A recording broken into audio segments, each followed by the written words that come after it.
Hi there, my name is Teni Brant, and welcome to Speak Dicely, the podcast where I get together with other tabletop enthusiasts and we speak Dicely together. As players make their way through adventures, a kind game master will be sure to reward their players with in-game rewards, such as monetary wealth, magical items, or non-material rewards such as titles and reputation. But focusing on material rewards, how much is too much? Joining me today to talk about player wealth are Jamal Park and Tanner Eads of the podcast Typewriters and Dice. Hey there, folks. Hello. How's it going today? Oh, pretty good. Can't complain. Friday Eve. Woo! Yeah, it's a beautiful day. Hopefully that continues. Well, it's my work thing, but I love that. It's going to be a good day. We've decided it will be. So. There you go. Power of the mind right there. And I gotta say, I'm so excited to have you both on. Like I've been listening to your podcast, Typewriters and Dice, and there is some good stuff that you guys are recording. And I think you're only 4 episodes in so far, right? Mm-hmm, yeah. Yeah, like we got 4 uploaded right now. I don't say all podcasts. There's several in the bank. So we get to that weird thing of a friend will reach out to you and be like, "Hey, so that last episode," I'm like, "Last episode? We did that in November, man. Take me back." Like I've got to try to remember what you're talking about. Hit me with a timestamp if you would. So refresh myself. But yeah, we're really excited about it. I mean, it's a brand new endeavor, and we're excited to be here with you today. Thank you absolutely for having us on, because I mean, we could not be more excited about it. You should have seen us like yelling and screaming happy when we got invited to be on Speak Dicely. So thanks. That is so sweet. Like we're all just a bunch of small content creators right now. We like tabletop role playing, and it's very kind of to hear that you guys were actually that excited to come onto this podcast. No, it's good. And you know what? My professionalism just had me realize I forgot to confirm the pronunciation of both of your names when I introduced you. So hopefully I didn't butcher anything. You nailed it. You got it right. Unlike most people. 100%. You Teni, right? Yes. Oh, yes. I suppose that's true too. I should have mentioned. Yeah, my name is spelt with a T, but it's pronounced like a D. Huh. All right, I can work with this. Excellent. Yeah. In any case, I'm excited to hear your guys' stories. We're going to be talking about player wealth in the games. But firstly, I want to introduce you to my viewers by kind of getting into you guys. Like, what is it you're both passionate about? What kind of makes up the core of you? You go ahead and take it, buddy. So I'll say, when I think of the core of me, this reminds me of interview questions in that sense of like, well, in what context? So I'm thinking specifically in the context of like D&D. Like I've been into role-playing games for a little over a decade. I'm an old man. Like, so I feel like we've been doing this for a long time. And that sense of like 10, 15 years easy. And I started off with like just being in a store, at a Hastings store that's here in Murfreesboro, Tennessee. And a friend of mine was like, "Hey, you should we should get into D&D." I'm like, "Yeah, I don't know, man. Like that red box, the red starter edition." I was like, "It's $25. Like we go half on it and we'll try it out." And that was like the first hit of crack cocaine, because there was no going back from it. And I loved it there. And so I did a little bit of that. And then Tanner, I always say like I have like 3 DM godfathers, and Tanner is one of them. And so a lot of my style and how I view D&D from a player and a DM perspective can definitely be traced back to him. And so I guess like the big thing that I love about role-playing games is the fact that it's a custom setting. It's a custom experience. Like I remember I had a conversation with a player character in a game that I'm running, and they were like, "Yeah, so we went into the town and we did this very specific thing, but I kind of want to go back. Like, what would have happened? Do we still get to hit all those other story beats?" And I was like, "No, the fact that you came into town and did it this way, the die has been cast. It's a wrap on everything else. There's no coming back to it." And so that level of really customizing a game and making it in response to your players is something that it's how I view the game. Like you can come up with a story beat, but the story is what happens when the players come to the table and interact with the problems you throw at them. So that's pretty much like how I viewed it for a long time. Very beautiful response. I absolutely agree with all that. How about yourself, Tanner? Well, so I grew up in a very traditional Christian household where Dungeons & Dragons was Satan's game, and was told that any of my friends who was playing it were definitely going to hell in some way, shape, or form. So I avoided it like the plague, but I got my start early on, like even as a teenager, doing text post by text role play on various web forums, and loved it. Grew up just being a creative writing nerd and writing for any anime that I was watching at the time. I would do some goofy role play on Neopets or Gaia Online, and you laugh, but it's how I met my wife, and so it works. Yeah, good things. But so I grew into that, and a couple of my friends in high school were like, "You should come play Dungeons and Dragons with us, Tanner." And I would sneak out and tell my mom, I'm like, "Oh, I'm gonna go watch R-rated movies at a friend's house," and we would play a session of D&D. And I was like, "Man, this is really fun. I wish I could get a group that didn't suck completely." So when I got to college, a friend of mine got me into it, and he did 18-hour sessions back to back, day after day, for like a week. And that was the thrown into the deep end I needed to just go for broke. So like a week after that, after me being, because he was coming up with his campaign, like literally just mainlining it out to us, because how else can you even do it? That's absurd.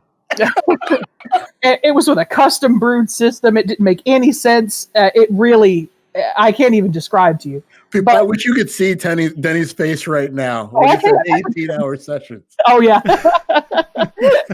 But so the next week, a group of us went to that Hastings store that Jamal talks about, that used to exist in Murfreesboro, Tennessee, and my anime club group got mad at how disorganized it was. So my anime club group took all of the manga off the shelves, and we alphabetized it like a library, and we got it all back into shape. And the role-playing game books are right at the end there. And I came across a book that said in bright, colorful letters on the front, Shadowrun. And I said, "Oh, this looks really cool. It's like the future. There's like magic and elves." And a buddy of mine said, "Hey, if you'll run it, I'll split the cost with you." And I said, "Well, I don't know how well I'll do." Spoilers, I did freaking terrible. But I bought the book. I have the book. I still don't really know how to run Shadowrun. It's so complicated. I really wish I could have actually like played in a session where somebody knew what they were doing instead of me reading it and then reading GeoCities pages to try and plug it together. But at the end of the day, the rules didn't matter because my players had a lot of fun. And it came to do jokes that I can still text to one of them today. We haven't seen each other in years, but I can text those jokes to them. And they'll be like, "Oh God, I miss Shadowrun. That was so good." And every time anything Shadowrun comes out, they reach out to me. They come out of the woodwork. They send it back to me. And that love of shared communal storytelling, it bled into me, just mind, body, and soul. And before I knew it, I was running Satan's Game myself for all of my friends. And I did Big Eyes, Small Mouth, and I made custom campaign settings for that. And before I knew it, I was custom brewing my own worlds. I've never run a module in my life because I've just never had the patience for it. I've always just dove in like headfirst cannonball into making my own homebrew settings. And as a lover and writer of fiction, I have found that the shared communal storytelling experience is unlike anything else, and it's what I live for. Can I say, I just realized now that our first dose of role-playing games where we, like, our friends were like, "Hey, I'll split the cost with you." It's like, "All right, this is my half, this is your half, let's go." Did that happen for you, Denny? Did you split the cost with somebody, or? I'm trying to remember. I don't think it ended up being that way for me. Like, I think when I got into it, it was high school as well. It was 4th edition, and I think somebody had already like invested in all the books and all that kind of stuff, and they were just like, "All right, I've got this stuff together. Now I need some friends," and I happened to be one of those friends that they picked out. And I remember somebody had the character maker for 4th edition on their computer. Oh, it was so handy and so necessary for that edition. Oh God. And like we were just having lunch one day in the cafeteria, and a friend pulls out their laptop and they're like, "Hey, we're going to play D&D. You want to make a character on this laptop?" We're like, "Sure. I mean, what's a D&D?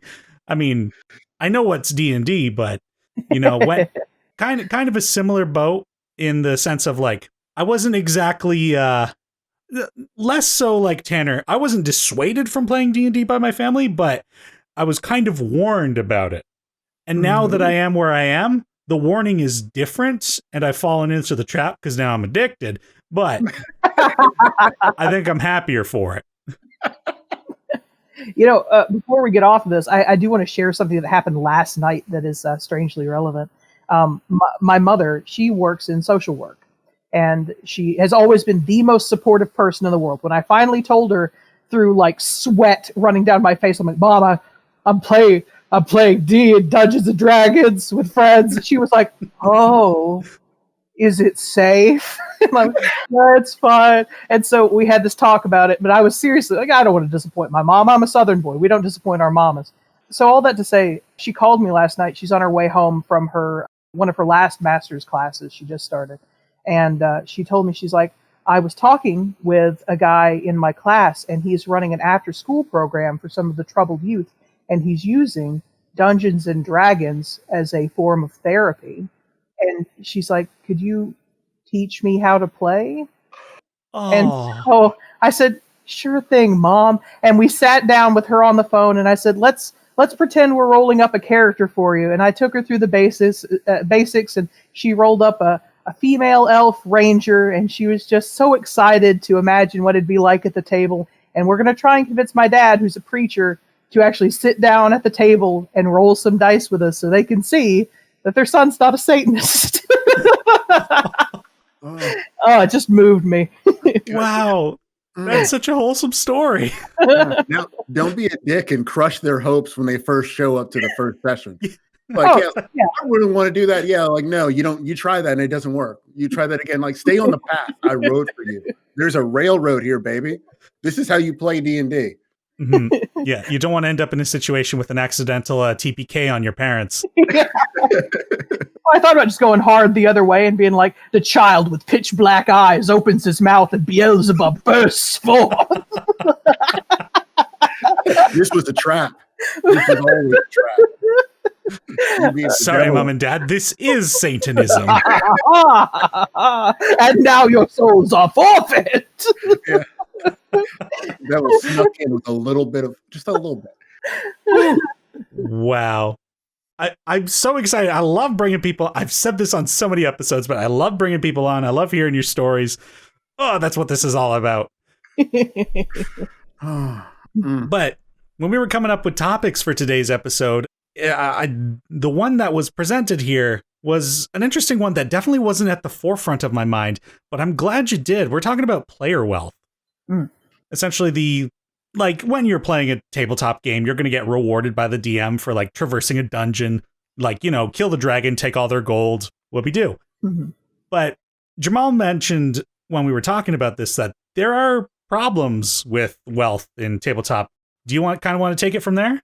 Yeah. So I'm really excited to have this conversation because I want to get you guys' input and hear what you've thought about it. But in my experience, wealth is a thing that we are desperately hungry for very early on in the game. And also just as quickly, it becomes irrelevant. Like as soon as I've got enough gold, because as a starting player, you're like, oh, you roll this random die amount and you get this amount of gold. And you're like, my God, do I have enough to get a longbow? I'm going to use that longbow every session that we do combat until I start upgrading it. So it's incredibly valuable at the start of the game. And then at a certain point, you're like, well, I've got more gold than this entire town uses in an economy in 3 weeks, but it doesn't really matter at a certain point once all your basics are taken care of. And I know a lot of people are like, oh, I don't want to do the number crunching of, hey, did you pay your weekly stipend on paying for your I forget what it's called in the book, but it's like your wealth amount for whether you're poor or rich or affluent, which I think has a lot of possibility and opportunity. So I definitely want to kind of explore that. But just that idea of, specifically for D&D, I feel money doesn't really have a long-term usability or usefulness. And I'm wondering if that's a universal experience or if that's something that you guys have found a way to kind of encounter or change. But I know I've seen it work really well in systems that are not D&D. So I'm just curious, where do you guys fall on that? Yeah, I definitely, wealth and its usability vary wildly for me from game to game. And it's really hard to strike that good balance. And I think part of that is because RPGs, most of us got our first fixes of that coming from video games, where the wealth is infinite, but the things you can buy with that wealth are finite. And so eventually you just have infinite money and you're buying the best gear in each town. But obviously you don't want a D&D experience to go that way. And I think that can be problematic. And I think a lot of the fixes I've seen have ranged from, well, one DM I played with expects you to comb through the magic item compendium and be crafting to get the most out of every bit of gold, because he's going to throw challenges at you that expect you to have kitted your character to the nines. And if you haven't done that, you deserve to die. Likewise, I've played with people who say, oh, only mundane items are available in the shops and all magic gear must be found in dungeons or by adventuring. So at that point, wealth really falls off the table pretty rapidly. Shadowrun is cool because it has a lifestyle system. So if nothing else, if you have a ton of cash after a job, you're expected to upgrade your lifestyle, because next session, when you guys start your next job, your cash is pretty much back down to the bottom again. If you stayed a slumlord and didn't get yourself any sort of better lifestyle, if you're still living in a parking garage, guess what? You found a way to waste all that money. You bet it all on the horses. You blew it all on liquor, and you're back to broke. So you're expected to at least like, okay, maybe I can upgrade my lifestyle on this so I can negate some of my bad things. You're expected to invest in your character. But I wonder how much that ever gets used. Like I said, I'm a bad Shadowrun GM, but I've always loved that facet of it. And in my One Piece game, because wealth isn't a thing that Big Eyes Small Mouth really deals with, it's all in character points, wealth became this arbitrary thing where they just had piles of money, but nothing to spend it on, because Besem didn't really have magic items or anything that you could buy. So I ended up handing out millions of dollars, and they were just like, cool, I guess, whatever, we've got a thing. So it feels to me really impossibly hard to try and make it all balance out in a way, because you're either going to have it be so amazing that your players hoard it constantly and will, stab every orphan that they find in the park for 2 more gold pieces, because they just got to have. Finding the balance without it being all consuming feels really hard, even to me. Mm-hmm. From and my background is in theatrical design, so I'm often thinking of like artistic ways to kind of put out a message, I guess, in my games. So like if you go in from session 0, I mean, if you're anticipating on giving a lot of money, maybe be forthright about that and be like, money doesn't mean too much. Like, you're in a pirate campaign, kind of like this One Piece setting. It's like you will get a lot of money literally for the purpose of you have a room in a castle that is just flooded with money, because that's kind of the goal of being a pirate. What's valuable to you guys, I'm going to leave up to you, and we'll figure out how you can acquire that stuff. But if we're talking about just D&D as it is, I agree. Getting to the higher levels, money just doesn't mean too much. It might be that players don't know what to spend it on, or like we've already talked about, they've bought the things that really matter. They might be hoarding it because they think they'll need it for later. And I mean, even sometimes you'll get the issue of the party isn't splitting the money amongst the party. And that depends on how your group's social contract kind of works. Is like, is it going to be one for all? One character will be more insanely rich than the others? Or are we going to agree to actually split this up? Or is one of the players just going to be the banker and manage the finances of the group? But I do agree that money doesn't mean too much after a while, because you get the weapons you like, you get the armor you like, unless you're looking at plate mail, in which case you probably stole it, because plate mail costs 1,500 gold pieces. Because who are we kidding? You're not going to wait until level 10, maybe, when you get that much money. We were playing in the DC Superheroes campaign game, and they have a feature for wealth where you'd be like, hey, you spend this much money, you're independently wealthy, you're a multimillionaire, you're a billionaire, and you can spend that wealth on headquarters or multiple headquarters and just a place in which you are safe. And it's a thing that you don't have to take it at all, but if you do, it's representative of being like Lex Luthor. It's representative of what wealth looks like in this world.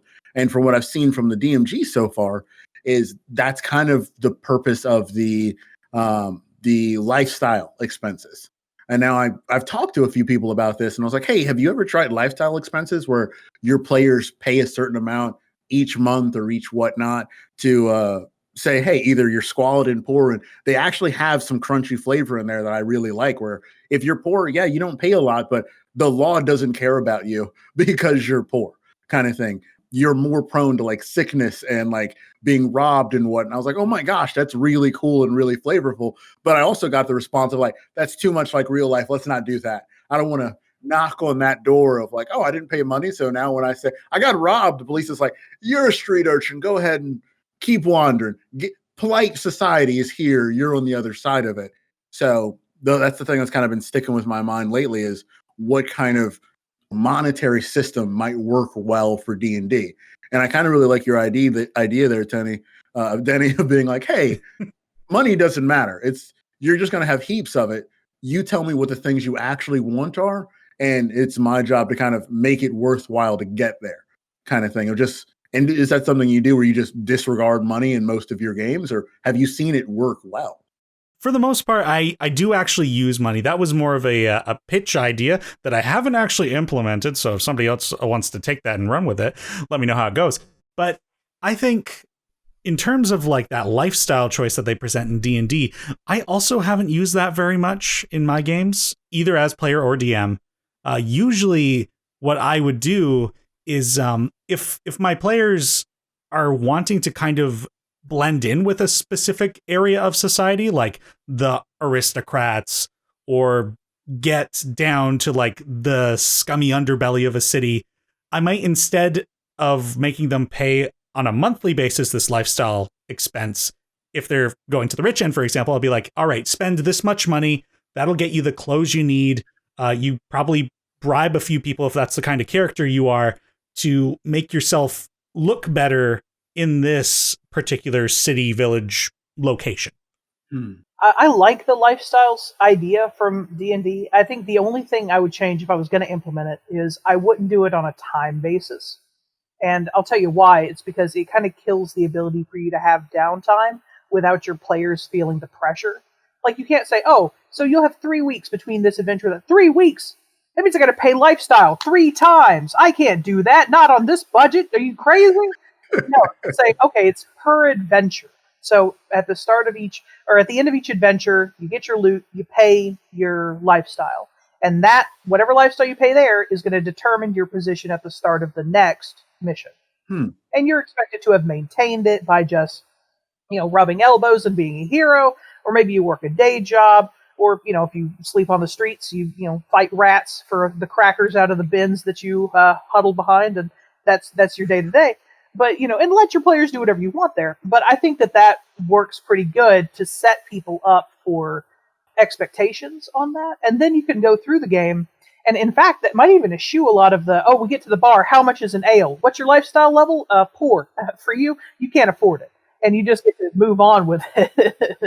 You kind of just know what to expect. Like, I paid high lifestyle. I go in and I get myself a feast. Of course you do. You paid high lifestyle, so you're good. So in a way, it would kind of streamline everything, and it would give your players something to be like, I'm going to spend at least that much because I want my character to have this lifestyle. Or the money hoarders say, no, I live in the streets. I sleep in my plate mail. I fight rats for crackers. Sure. All right, that's your life. And it also kind of really puts the screws on that monk with their vow of poverty, that kind of deal, because oh, well, you give all your wealth to the church. Guess you're fighting the rats, buddy. Yeah, I think that is a brilliant idea, because you're absolutely right. It streamlines, like, every time you go into a bar and you're like, how much is the meat? And you have to come up with, like, I don't know, 2 silver. Does that make sense? Sure, why not? Yeah. But instead going, like, you've paid your meal card. Yeah. You paid your meal card in advance, and you're going to get a certain number of meals and stays at inns of a certain caliber. That's so brilliant. I hadn't thought of that before. Yeah, I think that's one of my faves right there because, well, no, just like the simplicity of that moment there too. I'm wondering, forgive me, we have a bunch of people in a room with a lot of D&D experience. It's okay if I workshop a possible economy thing that I'm thinking about doing for my players and get your feedback on. Let's do it.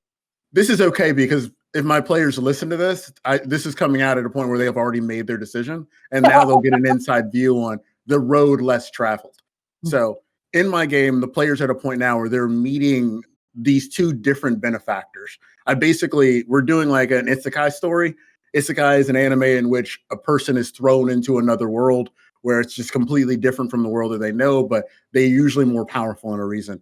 Right now, we're playing the pre-isekai moment so that they can build connections in our existing world. So far, to make it so memorable, it's basically skimmed off Camelot. Like it's King Arthur, all of that. They've got two possible benefactors. One being Merlin, who says, like, listen, if you guys work for me, they're level 4 now. You all get 2 different magical items. You get a bag of holding. You get a book in which we can communicate. But the thing is, when I tell you to do a thing, I expect you to do it.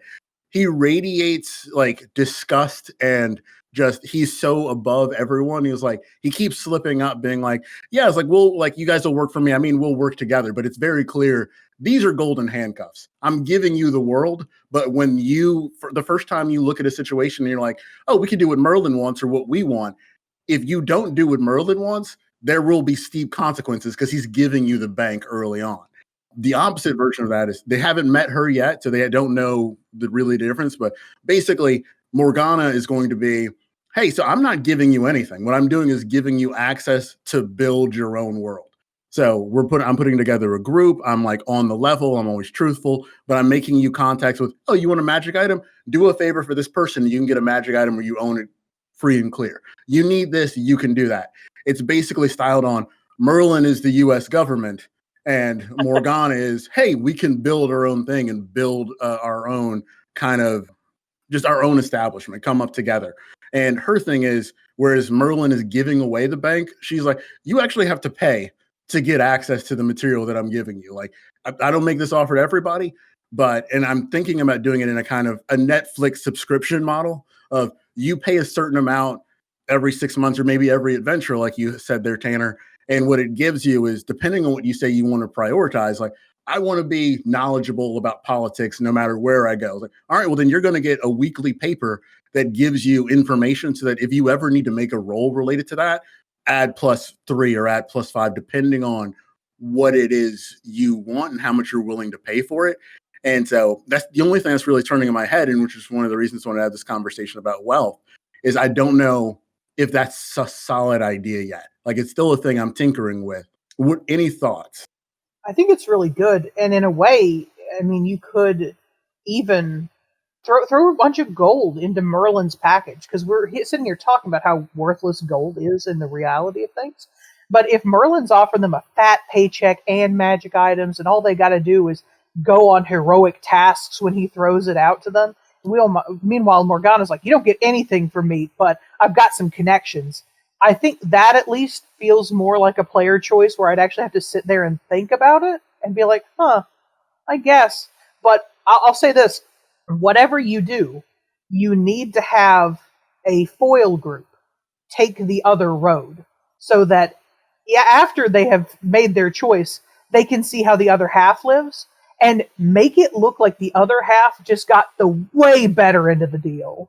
It's easy enough to do. You can grass always greener any situation, but that one especially, I mean, make them hurt, you know? Think about Morgana's hut. They're like, well, we got our freedom. We may not have anything else to our name. And then there's this other adventure group walking down the street with gilded, like, gauntlets of power and riding majestic ethereal fire ponies. Are like, good thing we serve Merlin, the kindly wizard of the wood.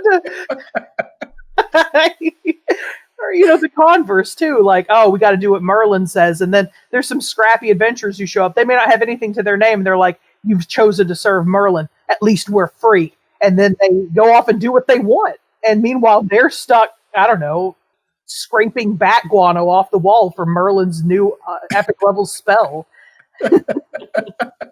I think I'll absolutely use that if they go Merlin's like, yeah, I just need bat guano. It was like, I'm sorry, can you pay? So like, no, I want you to do it by hand.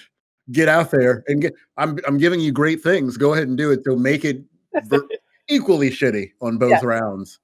I'm going to challenge you to do a skill challenge for the bat guano harvesting and really make them sit there and roll dice for 10 minutes and be like, oh, while you guys are doing this, you see another group out there fighting gnolls. Interesting. I also wonder if when they make their choice and they go one route, if there's an opportunity where they might like see the other side so good that there is a chance that they might be able to switch. And then they get to the other side and realize just how crappy both sides have been. Yeah, I feel like, I can definitely build those out on like really, and then this kind of goes back to, this is a note. If you haven't listened to it, go back to Speak Dicely's episode about GMing, where you don't put in too much work on that sense of like, I've written the next 8 hours. I'm like, write 1 out, because you really don't know what they're going to do and what choices they're going to make. And then we can kind of extrapolate based off of the choices that they make, but they're going to pick one. So writing the other opportunity is just a golden it's just a thing that's possible. So if I can throw it in there, if you run into this, and this is just a one possible branch off of a branch, but if they do choose A or B, and then later you can entice them with the alternative, sweeten the pot on the other side, because if they switch at that point, at the very least they'll be tempted, because of course they have to be. But if they switch at that point, a rueful Morgana or a vengeful Merlin becoming something that they will have to deal with later is going to become a terror your campaign is not ready for. Yeah. There's something beautiful, because they've already things like, well, if Merlin's so bad, like we can just do whatever we want. And other players are like, I don't know about that, dude. He's fucking Merlin. Like these people are offering us a lot. And one person is like, I'm a warlock. I'm already indebted to a specific person. I don't want too many masters. And they're like, sounds like a personal problem. I'm like, all right, I'm excited to see which option you guys choose and then build out the rest from there. But there are a lot of good notes in here about just possibilities on what can happen down the road. But as far as the wealth thing, does that seem okay for Morgana in the sense that it is a Netflix subscription? You want to be really good at this? It's more social focused, or if you pay this, you can get maybe an extra use of advantage, or just like an additional modifier to a thing that you want your character to be good at. Because we all have characters like, I want to be the best thief in the world, or I want to be so smooth I can talk myself out of any situation. Paying some gold that's just sitting there to boost that modifier, it was like, it's like you get a flat +5 as long as you pay your fee. Seems workable. Ooh, so I would take Morgana instantly then. Like, I don't even consider Merlin at that point, because magic items I can get anywhere. Where can I get a +2 modifier to this stat that can't come from anywhere else? Only from Morgana. Like, at that point, to me, it's not even an option. It's, I have an option to reach peak potential with Morgana that Merlin doesn't provide. So, but that's how my mind works. So, I mean, I do agree in the sense that I think it can work using that subscription model, but I agree with Tanner that I think the players are more likely to go that route because the bonus is really good. And also, I feel like that route feels traditionally D&D anyway. Like, you have to go on a quest, you have to do something for someone to get something. So that kind of feels natural in its sense. So I think you really got to sweeten the Merlin deal. Like, very rare item, like the ability to fly almost immediately, something like really great that they wouldn't get until a much higher level. I'm thinking magic items that are at least like 7 or 8 levels higher than would normally be on the table. And I was thinking Morgana would be more like, listen, I can't offer you anything right now. And in fact, sometimes I'm going to need you guys to support me. But if you support me with money, eventually I might have things for you. You will be free and you will have the support of Morgana. And so there's this idea of what's more important, immediate reward that just lands in your lap, but we're forced to do what Merlin wants, or are we going to take on this burden because what's more important is freedom, and we're going to hope that this gets us somewhere? And to me, that's already a really hard choice. Yeah, I think like you guys are hitting some really great notes there, and I'm also feeling like you're right. It is that traditional, like, it's like I made my own bones. Of course I did it on the sweat of my own brow and my own back. I built this country versus like, oh, it's a hand-me-down. Those better be the best fucking hand-me-downs that I've ever seen gifted. Like, I want to see shit that I've been playing 10 years and I've never had a character get to this point. I want it now at level 4 if I'm going to choose this route. So I'm like, oh, they're already so powerful. It's fine. Just throw different challenges. Oh, the problem. Everybody gets a free relic. Oh Lord, don't do that. Don't give your level 4 players a relic item each. Don't. No. Each one of these items is sentient, and they are sassy. Oh, yay. I had a sassy sword once. I miss her. But yeah, didn't mean to detract for too long, but it was tangibly related to wealth and the possibility of using it as a story beat. I'll tell you, there is one more way that I've used wealth in my current games, and that is, one thing you never see in D&D is philanthropy, unless a character is like an oath or something like that. So I've told all of my characters, I said, keep a running track of whenever you give money to the needy, whenever you do something generous, and that is going to accrue you karma. And so then, whenever they get enough karma, I basically let them spend. So if you spend 10 gold, you get 10 karma. But then you can come to me and say, there's a 30 gold item I want, and 10 karma equals 30 gold. So it's 3 times as much, and you get to kind of request things of me. And then I spend out of that karma, because to me, the idea that your characters are kind and generous and give to people and take care of things outside of themselves and their own households is worth more to me than the actual gold that they would be spending. Plus, it's with the understanding that they're spending gold now and they don't get anything. And they may not get anything for a few levels, but it's going to pay back in dividends later. See, I love that. Like, I always I use gold in a way in which I always feel like a rogue, and I'm like, oh yeah, you've got money. What do you do when you go to the bar? Everybody gets a drink. I want the finest things. How much is it? 10 gold? Yeah, whatever.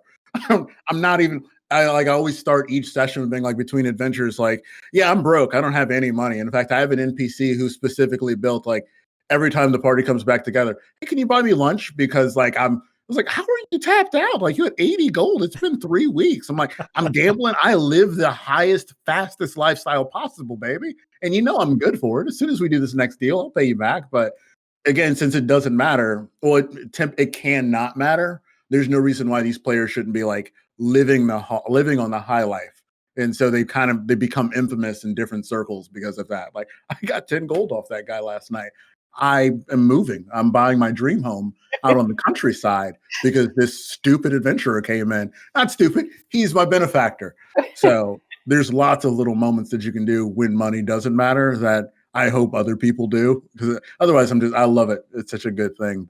I tell you, have you guys ever had a player who is so into the economy they call you out on your prices? Oh, wow. No, I don't think I have. Oh, yeah. I've absolutely had this player, and he's fantastic, and I love him to pieces. But, I'm like, oh, okay, so you go into here, a meal there is a gold. He's like, a gold? I'm like, yeah? What? You guys have tons. He's like, yeah, a gold is what some farmers earn in a year. You're telling me that this humble tavern charges people a year's worth of their hard-earned pay from the sweat of their brow just for one plate? And I was like, geez, I wasn't thinking about it like that. He's like, well, in the DMG, it shows you what Commonwealth is for a day's wages. I'm like, oh man, I don't want to sit here and calculate how many coppers the farmers are earning to balance out my economy. That's hard, dude. But listen, guy, I got a lot on my plate. I don't have time to think about these details all the time. Listen, if you can't care about the small things, like how an economy functions in a small fishing village, then I just don't think you care enough as a DM to run this game, baby. That's all I'm saying. 2 coppers. I'm saying it's my highest offer is a silver for this meal plan. And heck, in my last Shadowrun game, I had a guy who's like, okay, so I got this much off of that. I want to play the stock market.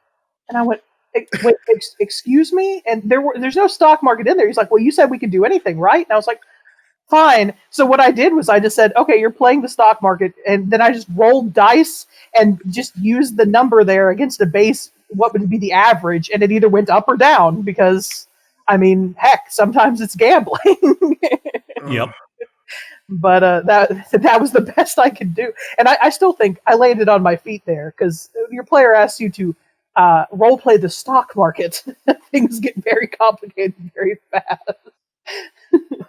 When you got to play the mage hand of the stock market. Yeah. Never would I have thought I'd ever hear of this, but here we are. Times are rough. My players push me, but I mean, heck, I get stronger for it every game. if you guys have a system for how to play the stock market in a role-playing system, I would really love to hear that. Bring it on over to the Typewriters and Dice Discord or to the Speak Dicely Discord. Let's hash it out. You know what? If you've got a stock market system, listeners, message Jamal, Tanner, or myself at the Speak Dicely Twitters with the hashtag D&D stock market, okay? And just give us your system, because we need it. Yeah. Apparently. All your systems. So what are some other ways that we can make money matter? Well, that becomes really hard. Like, when you think about us in our day-to-day life, money is spent helping the people that we love or reinforcing our own material wealths and physical needs.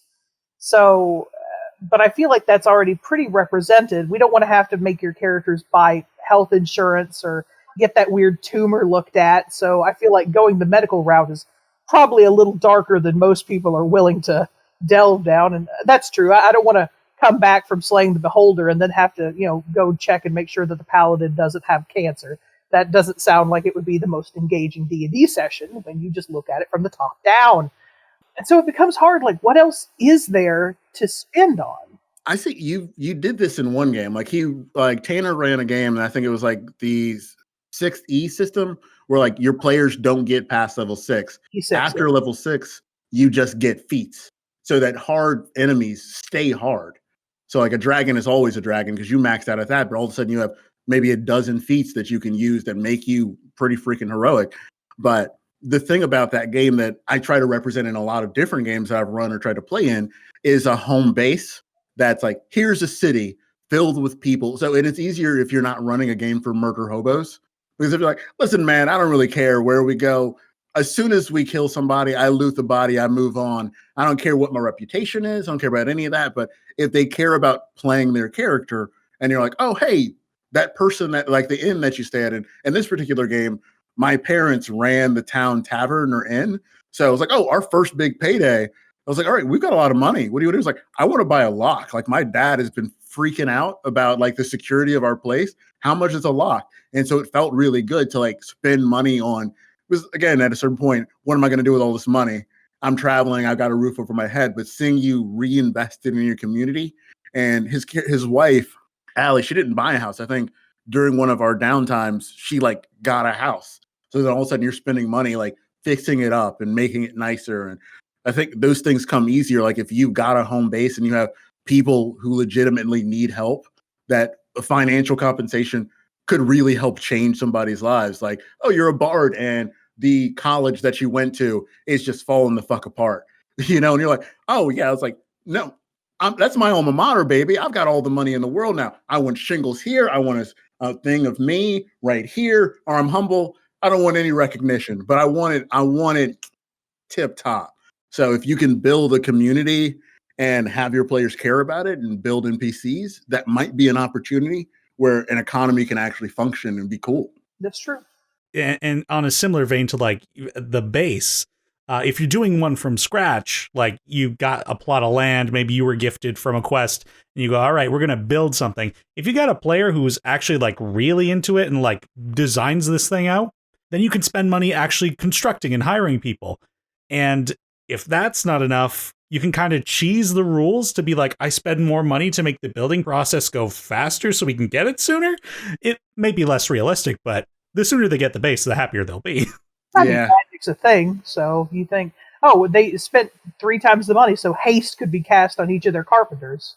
I mean, that's pretty fair. Also, like, how much time do you guys typically let happen in a game? Because like I've definitely played in games where like we're fighting against Strahd and it took us 2.5 years to play the game, but 12 days happened. Kind of thing. You're like, oh, 12 days in world because we keep going through it. But if you like use downtime and say, all right, between these adventures, a few weeks go by before the next thing really kicks off to build these moments in the world, that time constraint is like, all right, it's been a few weeks since the last one. Your house is really coming along. Like, I'd love to see time used more, like just spread it out so that my character doesn't go from like level 1 to 10 in 2 weeks. I would love it. Like, oh, it took you like 3 years to get there. I'm like, I don't care. Like, it's all the same time to me. When I sit down, whether you say it's like it's 12 hours or it's 3 weeks, give a shit. I'm here. Yeah, I think about that a lot. I would like to use downtime more And I really love downtime in 5th edition because they put things into place where your characters can be learning things like new proficiencies and new skills.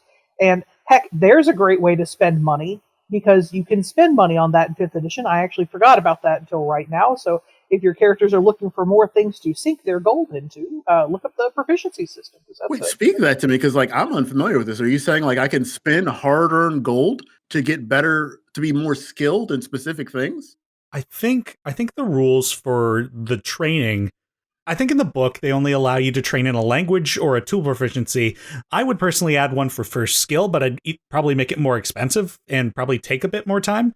But I think formally the rules are somewhere along the lines of like, it takes, oh dear, I think it's like 50 days, might be 100 days, minus 5 times intelligence modifier or something like that days. So it's like how good you are at learning something will reduce the time. And then you have to spend a certain amount of time per week on the teacher.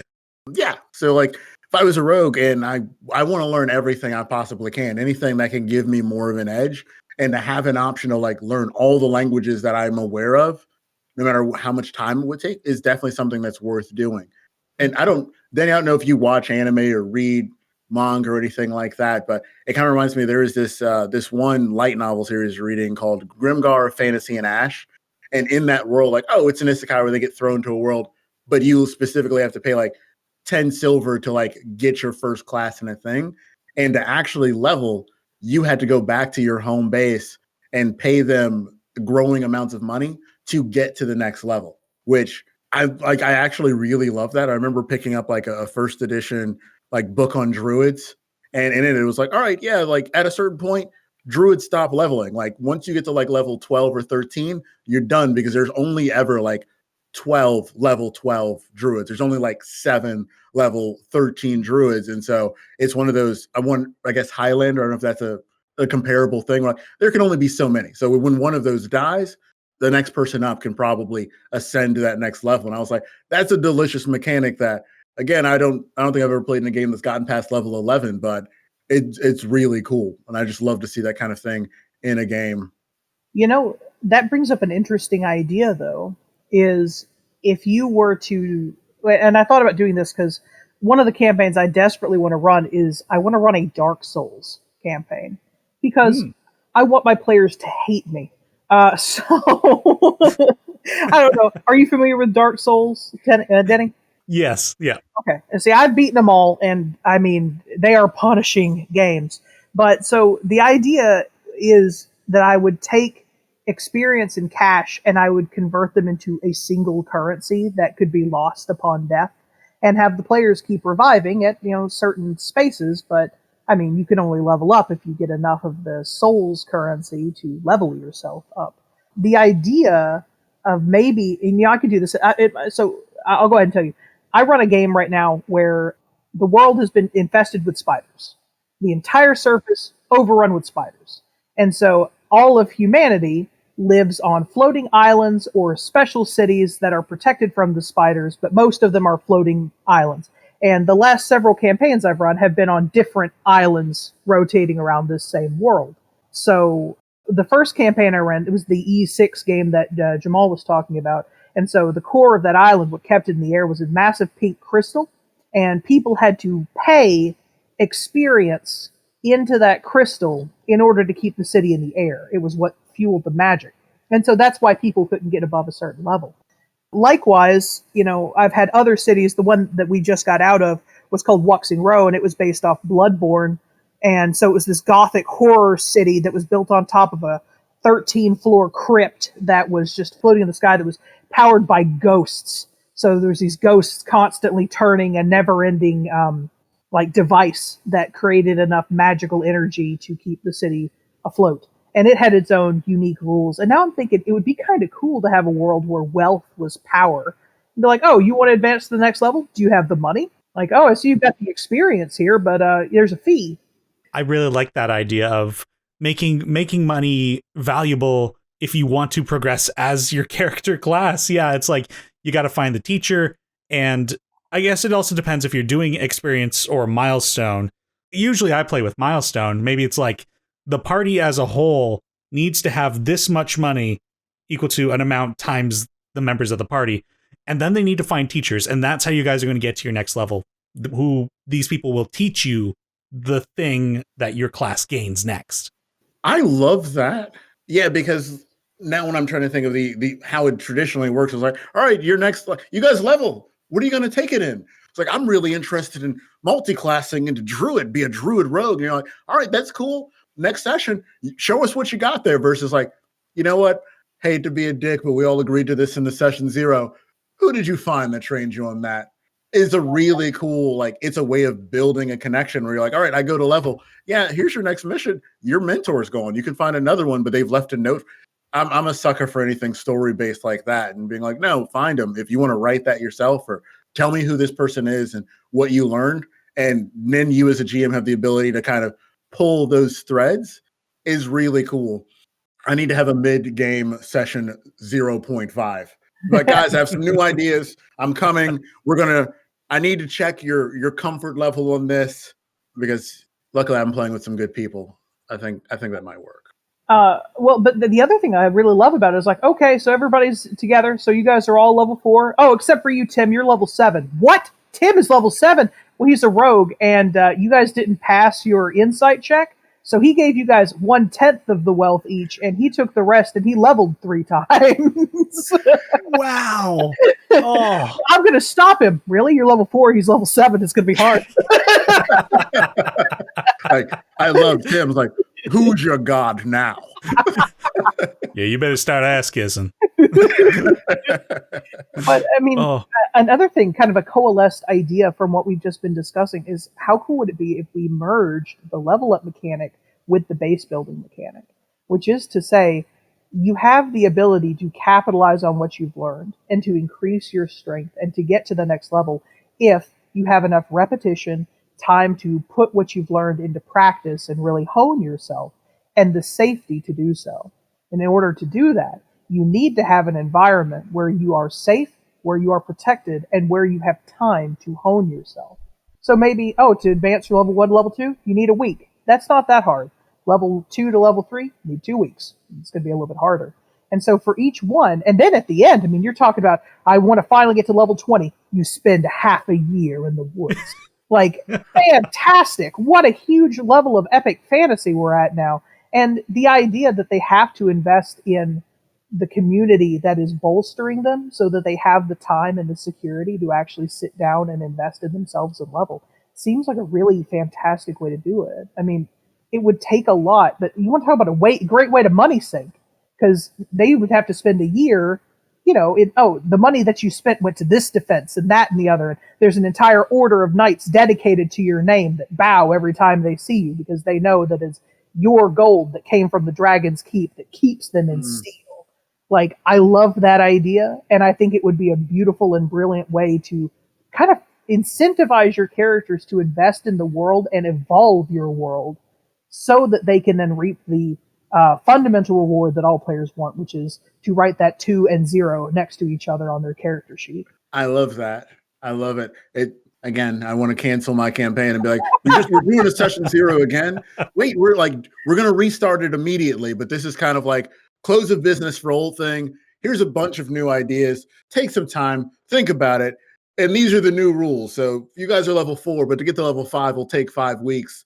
I already, I as God break that rule all the time in the sense of like, yeah, how much time? Like, it's downtime, baby. Like, as soon as you guys rip this session up, I'll immediately jump to, it's like, all right, when the next thing kicks off, there's time that's going to take place because, again, I fucking hate the idea that like, oh yeah, the next week, this big thing happened. I was like, no, it's going to be like a couple of weeks. Oh, thank you guys. This has been awesome. It's going to be a lot to think about when it comes to wealth. There was something else I wanted to add to that. Oh dear. Oh yes. So yeah, this idea of taking like weeks to level up. I think there's an interesting thing to add there for the DM. It's like, do you have a bad organization or a big bad evil guy? Mm-hmm. What are they doing during that time? That's their chance to also advance their own schemes and plots. So the player's advancing, so is the DM. I mean, another thing I loved recently is I came across a system, and this doesn't really apply, but it kind of does tangentially, of you just kind of pull random things for your NPCs. And there was a whole list of random modifiers like married, So next time you show up and you see that NPC, oh, you notice they've got a ring on their finger. What, you got married since I saw you last? And the idea that you could add these little modifiers that completely change your perspective and show that the world is going on without them. It doesn't take anything, but it can really deepen your player's connection and feeling like they're immersed. 100%. Immersion. There's so much to pull from this episode. Damn. Yeah. I feel like this episode has been player wealth, but subtitle importance of time. Well, they do say time is money. So. Pulling it together. Wow. Yeah, I feel like there's a lot for listeners to take out of this episode. This has been very fascinating. And also, Jamal, thank you for bringing in that workshop that you were talking about for your game. Yes, thank you guys. I'm walking away a lot from this. I'm like, I hope they drop this episode because I don't know if I was taking enough notes for what we all talked about here. And that section is coming up in a while. Well, I did say workshop. When we were organizing this, you guys mentioned because I told you guys that typically we play a game on this podcast, but you suggested an exercise, and I thought this was a great idea. So how's about we hop into that? Yeah. Sounds good. All right. This segment that we are doing today, right now we're going to be creating a magical item based on however we do these rules, because this isn't fully cemented out. But this segment I've decided to call the workshop. And there's the music. Yeah. Yeah. So how are we going to go about this? Because we don't have any formal rules for how we're going to do this, but like somebody want to put forward a prompt, an idea generally?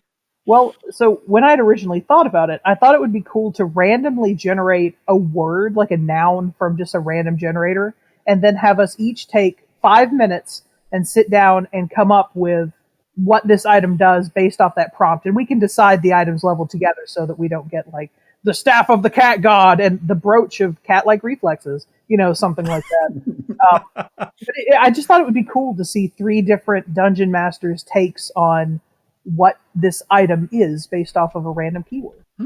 All right. Do you want to generate that prompt or should I? I can grab that. Let's see. All right. Random noun generator. I'm very curious as to how this is going to go. 1,000 nouns. We are going to generate recognition. Recognition. Oh. Okay. Okay. The big thing I'm questioning is like, because I never really know what magic items like, oh, you're level 3, level 5. I'm like, whatever, man. What is your description? What am I looking at? Like, what are the kind of the restraints and the kind of power structure we're looking at for something like this? And did we want to take time and present 3 different takes on a recognition kind of power? Or do we want to workshop that together? Based off of Tanner's prompt, it sounds like what we're going to do is we're going to kind of go away for 5 minutes and each come up with an item. And perhaps after that, after we then propose to each other our items, maybe that's where we can actually workshop and be like, but what if it did this? Or maybe that needs to be tweaked, that kind of thing. Yeah, I think that's really good. You know what? Why don't we go one step further? Because I think you guys can do it. Let's do a level 1 magic item, a level 10 magic item, and a level 20 magic item. Oh, damn. All right. 5 minutes. Let's do this. All right. So I say we just read out our level 1 item and go around the table. And after we've each read our item, we can give feedback. And then we'll do the same for the others. Sounds good. So I'll throw mine out first. My level 1 item is the Brooch of Recognition. It gives your character a +2 item bonus to persuasion checks. Okay. I'll go next. I've got the Ring of Recognition. Once per long rest, you can use the ring to alter your appearance to appear as someone you have seen that day. Ooh. Okay.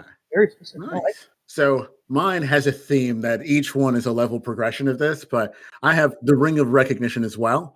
Once per day, when you say the keyword, the next person you talk to must make a DC 12 charisma save or be charmed by you as they think they know you. Afterwards, they have no idea why they were drawn to you in such a way. Ooh. So it's the friend spell, essentially. Yeah. Nice. Oh. For level 1, I feel like that might be a little bit high, but I don't know. I think I'd still be okay with it. When do players usually get level 1 magic items, like level 3 or so? Yeah, I guess that's true. It was what, once per day? I can't remember. No, I'd be okay with that. Yeah, I think I'd be fine with that as well. Mine's a little bit weaker, but Yeah, I like static things I can use multiple times over a single day sometimes. Gotcha. Yeah, so I think based on the fact that these are all rings or jewelry, essentially, these would all take up an attunement slot too, wouldn't they? Mm-hmm. Well, mine would. Yeah, I think I mine don't would know. too. A +2 item bonus. Yeah, I think yours would be fine. It would be cool is if the attunement falls off at higher levels. I always thought that'd be kind of neat. Ooh, I had not thought of something like that. What a great idea. Well, explain that for me. When you say falls off, are you saying like they have to reattune, or it can only be used so many times and then someone else has to use it? No, like so it requires attunement for any character below 5th level. But then like above 5th level, it doesn't take up one of your attunement slots. It's just something you have.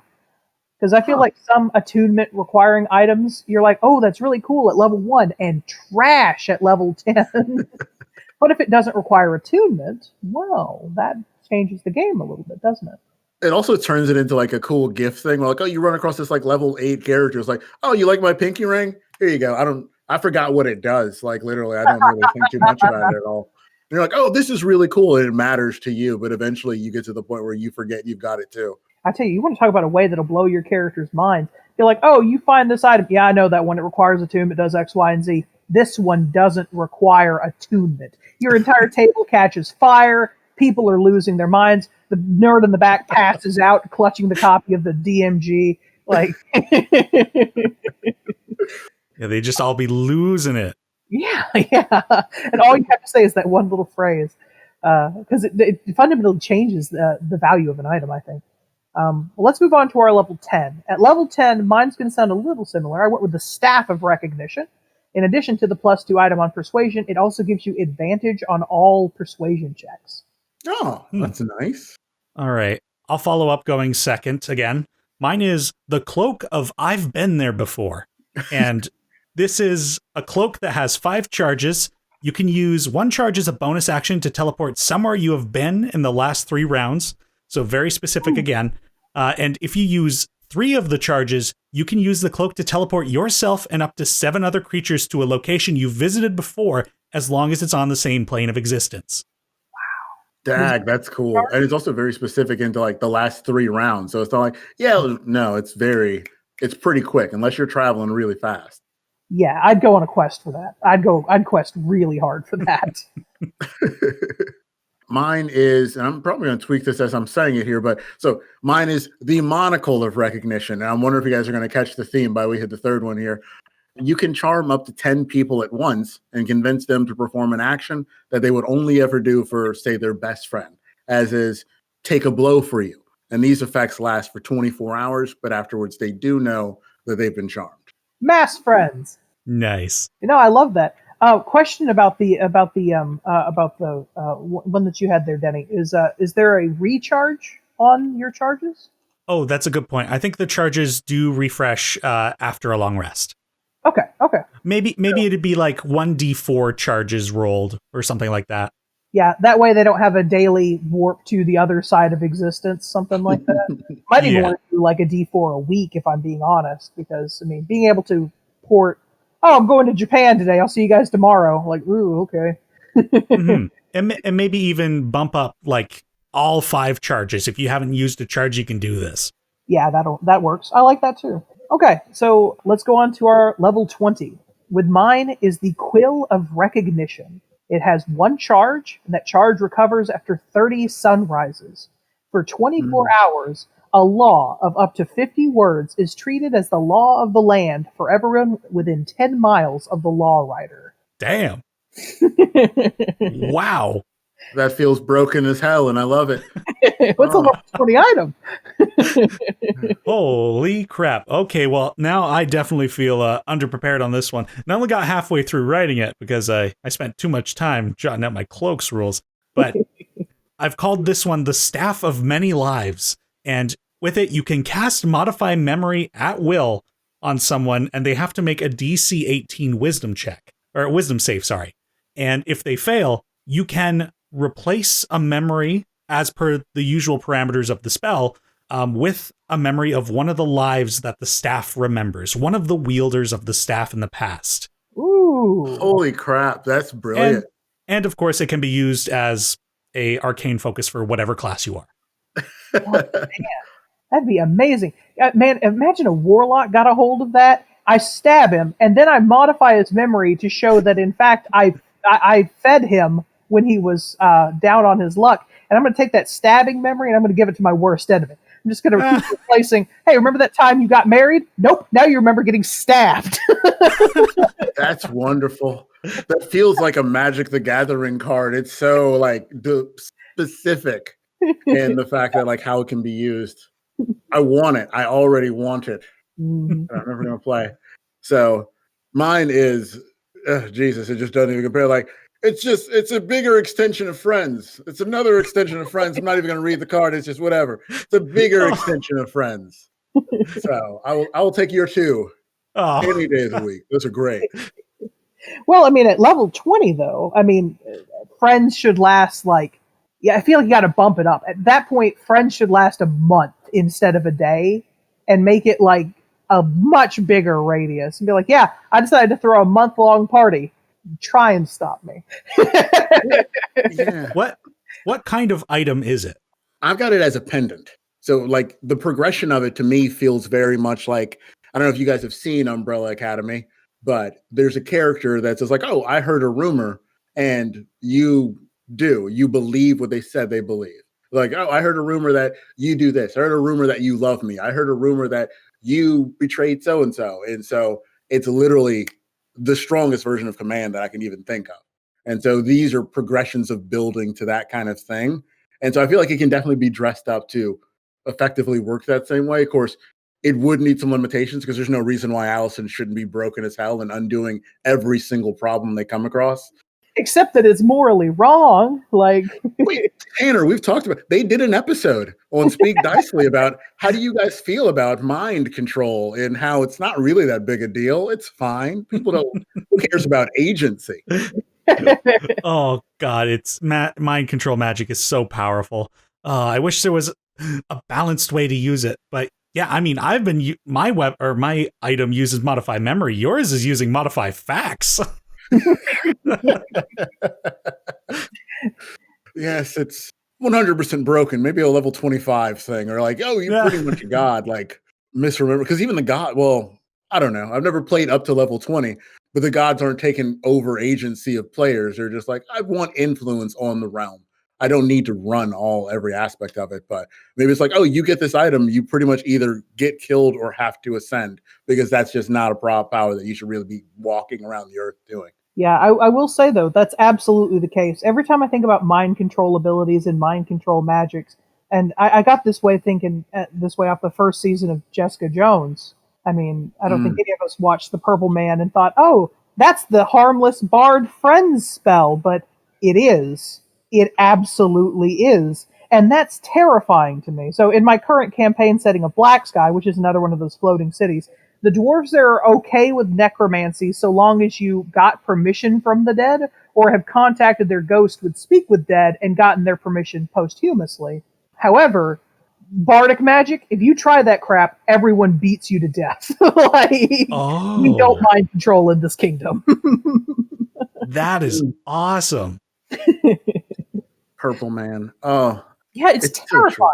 So she's also, again, the most broken person on Umbrella Academy. And I would take her power over Vanya's power any day of the week. Oh, Spoilers. We can hashtag that spoilers, Umbrella Academy. It came out, a couple years ago. But if you were going to watch it, maybe you would have watched it by now. But if you haven't watched it, I highly recommend it. It's super good. I'm sure they've watched it before they've listened to this podcast, so we're probably fine. It's the only thing in the show notes, the description. If you haven't watched Umbrella Academy, don't even listen. You've got things you need to be doing right now. Get it together. If you are mad about it, hunt down Jamal on Twitter, because I tried to avoid spoilers. So just throw it out.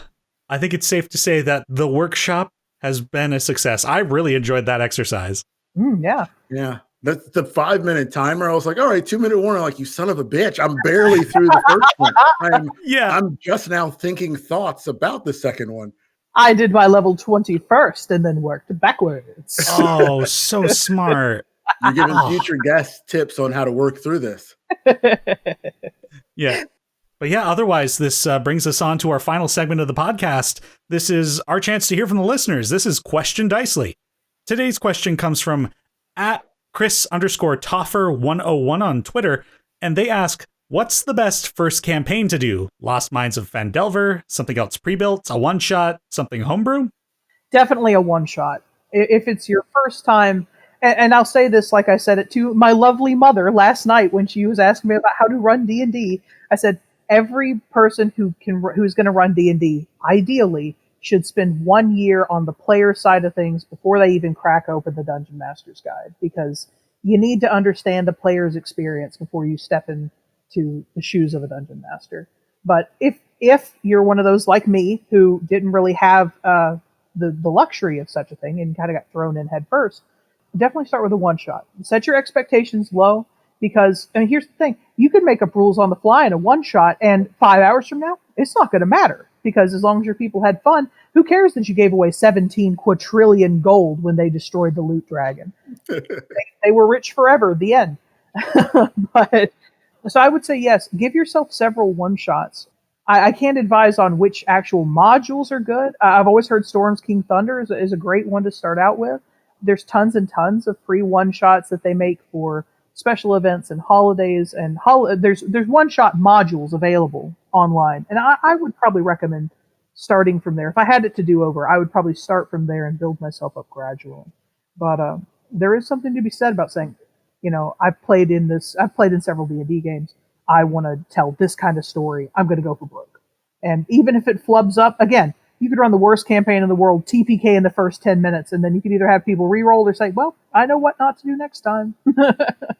Yeah, I kind of concur with that. Like, I feel like the ideal experience for me would be to play under a few different GMs, because even if you're playing as a player character in one person's game, every GM is going to have things that they do differently, things that they do similarly, and you're going to kind of gravitate to different aspects of it. As far as running your first game, I believe you should do like a one-shot module. I mean, one-shot, I mean, like, ideally this thing doesn't run you more than 3 to 5 hours. Like, you can sit down, you get through it. And one-shot, I've never played in a one-shot in which that actually happened. It was always like, all right, we're going to have to meet again and do another 3 to 4 hours to kind of get through this section. But because for me, like, my first experience ever was like, oh, I started with a starter campaign or the starter session, which was just a book with the maps and whatnot. And it gives you a lot of information. And the big thing I learned from that is what I liked and what I didn't like. And in fact, it was the first time that I realized I'm like, I need to kind of create my own shit, because at a certain point, like, a module does the job of, and you guys have mentioned this before, in the sense that you're going to have character interaction, you're going to have combat, you're going to have some level of, you can try a few different things and see what things pick off your players that your players are going to get into. But another big thing that I feel it does is it kind of sets stage on what you as a DM enjoy doing. And so for me, like, when I sat down and I ran one, I was like, oh, this is interesting, but it's a bit dry. Like, it's really boring because I'm effectively reading the things as you kind of go through the place. And like, oh, you guys are fighting this. Like, this isn't, I'm just kind of crunching numbers and it doesn't really seem exciting. So I threw another monster in there and I was like, this was tough. Let's throw another one in there. And they barely escaped with their lives. And they're like, my friend at the end of it was like, this was a solo monster. You dick. Like, no wonder it was so hard. Like, and I was like, I'm so glad that you guys survived it, but that's the kind of game I want to run. Like, I want like combat to be like this. And so there's that mixing of making sure you're playing with the people that are bringing the right traits out in you. Because like, I've also run games for friends that have been like, oh, well, we really like this style of play. And I'm like, oh, then you guys just need a completely different GM, because that's not my style at all. Like, I can't do that, or I could, but it would actually feel like work. And when I walk away from the game, I don't want to feel the work. I want to feel like, my God, that was awesome. That was amazing. And we all and I feel like a one-shot module is a great way of showing you, again, what you like, what you don't like, what players are interacting with, and just get in, get out real quick so that you can do it, bury it, and then go on to the next one and start honing those edges on the things that you as a party kind of come up to, Another good point is, if you have the option, have a DM sitting in one of your player chairs. I know it may sound a little counterproductive because you don't want to DM in front of your DM because you're getting all nervous. Like, oh, DMing in front of my favorite DM. DM senpai, notice me. But, I mean, the truth of the matter is that you're having a DM there, so when they say, what's the grappling mechanic rules again? And you start to panic and sweat from every inch of skin that can breathe, Like, you could just look over at the DM. He's like, don't worry, just look at your sheet. It's right there. And they can kind of walk you through it. A rules lawyer will suffice if you don't have a DM on hand. But if you need to use a DM, store-bought is fine. So yeah, for a lot of starting GMs out there that I've played with, I filled that role of I am the DM at the table, and I'm just here if you need a quick reference for a rule, and also to kind of set an example of role playing for everybody else if they're first time players. Yeah, but I agree. Like, start with a one-shot module of some kind. Oh dear, I don't remember the exact name of it, but it's like Wolves of Wester, I think, is a good one I found, I think, on GM's Guild. I'll put a link down below. Or if you want to do published Wizards of the Coast, like, the different adventures they have out are good for different types of settings. Like Storm King's Thunder, I think, is a great open world example. Horde of the Dragon Queen is a great linear more, if you're looking for something a bit more spooky, but kind of gets you into the action real quick. Out of the Abyss is also pretty good. But going online and finding a one-shot module is also a lot cheaper, so that's probably the route I would go as well. Yeah. Anything more to add on that?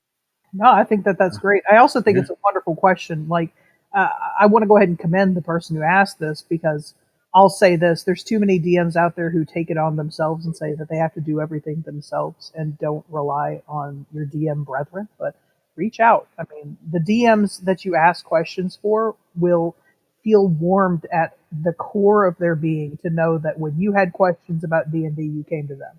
I don't know what DM in my friends group who would say, I'm tired of getting new DM questions. Nobody feels that way.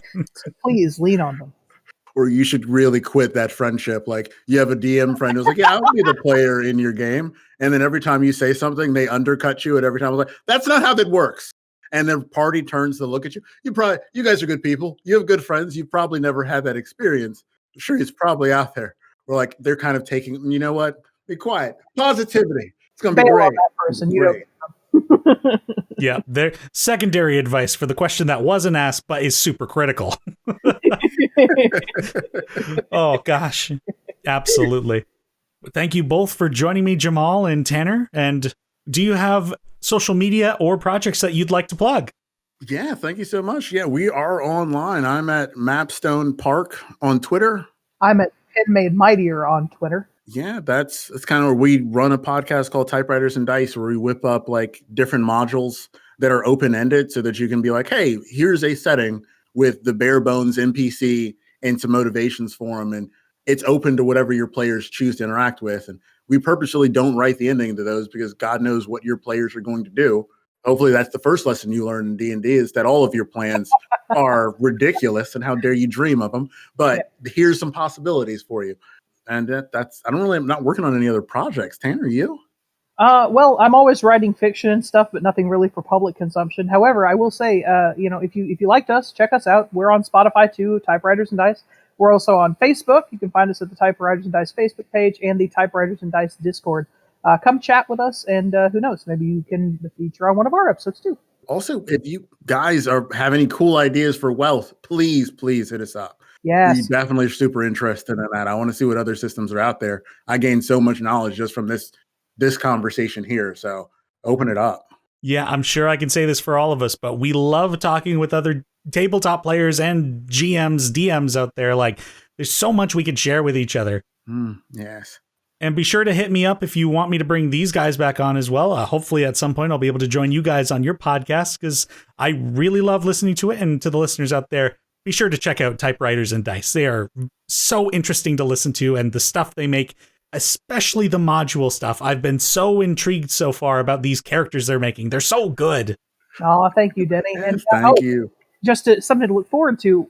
We've actually got full character sheets for the NPCs that we're rolling now. And if you guys are interested in those and just want to mine us for NPCs, head on over to that Discord channel, because we're going to be hosting them all there. But thank you, Denny, so much for having us. This has been a blast.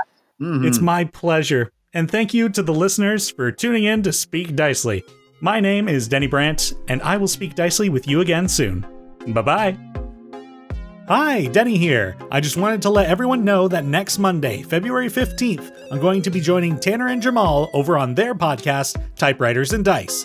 Be sure to listen in as we create a bunch of NPCs for a cult conspiracy adventure to use in your own games. Find Typewriters and Dice on Spotify, follow them, and be sure to listen to the episode when it drops next Monday at 7 a.m. Central, 8 a.m. Eastern. The Speak Dicely podcast is produced by Teni Brant. The intro and outro music were created by Salik Brant. Thanks for listening.